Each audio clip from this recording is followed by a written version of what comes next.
Sejumlah pengurus Dewan Pimpinan Cabang dan pengurus anak cabang Partai Demokrat Kabupaten Lebak mendatangi kantor Pengadilan Negeri Rangkas Bitung Lebak, Banten, Selasa 4 April 2023. Para pendukung kepengurusan Agus Harimurti Yudhoyono ini menyerahkan surat permohonan perlindungan hukum dan keadilan kepada Mahkamah Agung.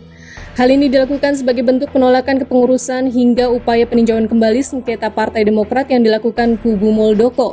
Menurut mereka, kepengurusan di bawah pimpinan AHY sah secara hukum dan diakui anggaran dasar dan anggaran rumah tangganya. Kami DPC Partai Demokrat Kabupaten Lebak menyampaikan beberapa hal terkait permohonan peninjauan kembali atau PK yang dilakukan kelompok KSP Muldoko dengan alasan adanya 4 bukti baru atau NUPOM KSP Muldoko dan jam pada 03 Maret 2023 mengajukan permohonan peninjauan kembali atau PK ke Mahkamah Agung RI, di mana keempat NUPOM tersebut faktanya bukan merupakan bukti baru.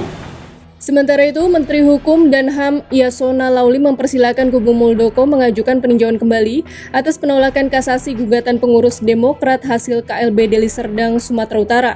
Menurutnya, hal itu merupakan hak setiap warga negara dan telah diatur dalam undang-undang. Selanjutnya, Kemenkumham melalui Ditjen Administrasi Hukum Umum akan menyiapkan nota memori sebagai tergugat pertama.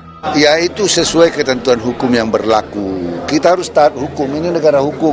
Kalau dia mengajukan ke pengadilan, kan ada upaya hukum. Ada, kalau dia tun di petun, pengadilan tinggi, kasasi APK, kan begitu. Itu aturan hukum, hak. Dan saya tidak mau campur, kami tergugat, kami jawab. Kalau ada, ini soal normal aja itu, ya. Dan,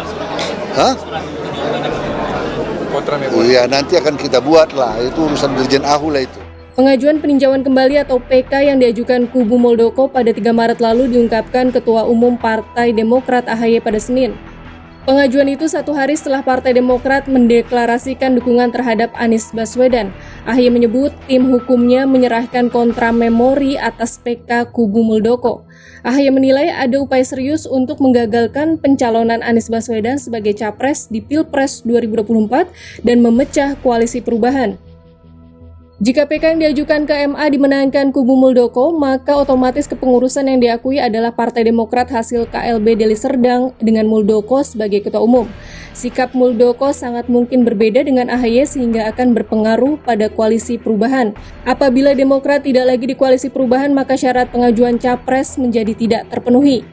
Saat ini syarat tersebut sudah terpenuhi dengan bergabungnya 3 parpol, yakni Partai Nasdem dengan 59 kursi, PKS 50 kursi, dan Partai Demokrat 54 kursi, sehingga total 163 kursi atau 28,3% dari total kursi.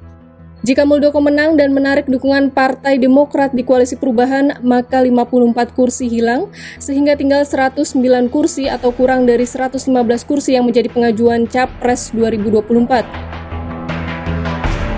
Kisruh di Partai Demokrat bermula pada 1 Februari 2021.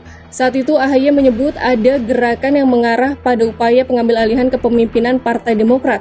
Saat Kongres luar biasa di luar kubu AHY digelar 5 Maret 2021 di Deli Serdang, Sumatera Utara, Kepala Kantor Staf Kepresidenan Muldoko dipilih sebagai Ketua Umum. Kisruh kedua kubu berlanjut ke jalur hukum dan bergulir hingga setahun. MA menolak kasasi Muldoko yang melawan Menteri Hukum dan HAM Yasona Lawli dan Ketua Umum Partai Demokrat Agus Harimurti Yudhoyono terkait Kongres luar biasa Partai Demokrat Deli Serdang. Putusan dibacakan pada Kamis 29 September 2022. Kini tersisa jalur PK yang bisa saja ditempuh kubu Muldoko.